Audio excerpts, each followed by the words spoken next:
Second 2019, the 19th annual Drive for Autism from DuPont Country Club in Wilmington, Delaware. This man is a frequent guest here in Wilmington, and he is currently living still, I believe, in the Baltimore area. One of my favorite, I tell this story every time, one of my favorite baseball players, one of my favorite Baltimore Orioles, B.J. Surhoff. It's great to have you here on Voice of Reason. It's always a pleasure to see you.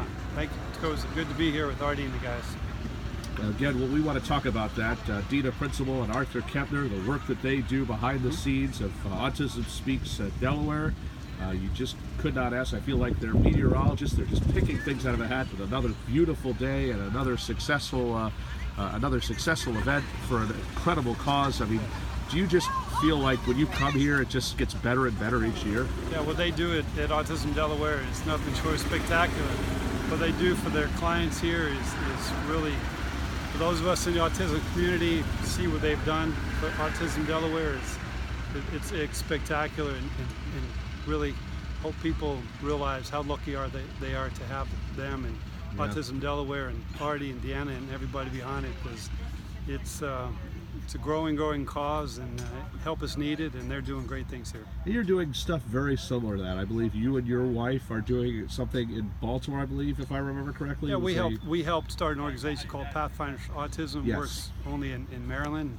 We're not a service provider like Autism Delaware is, but we help all over the state, try and get people the resources and the help they need to help their child or individual that they're trying to help that's on the autism spectrum. And how old is your son? My son's 27. And he's been battling autism since he was... Well, it's not a battle. It's a neurological disorder, and it'll be with him. It's not going to change his whole life. He was born with it. Yeah, trying to improve people's quality of life and individuals and families, and trying to help create awareness, but also we do trainings around the state, first responders, ER, EMS, firefighters, police, ER tech, just anybody that may come in contact with someone who could be on the spectrum, and try and give them some tools to what to look for and how to help respond to it, so we can keep any travesties from happening. Tell us about the story of your team, the Baltimore Orioles. They seem to, I believe, they're kind of on the up and down type of thing. But how has the season been going? Because I know you're still. Are you still currently working? I help with the out organization? with some in the minor leagues, and I go to spring training and help out. But right now it's a little rough. Yeah. You know, last year was a real tough year.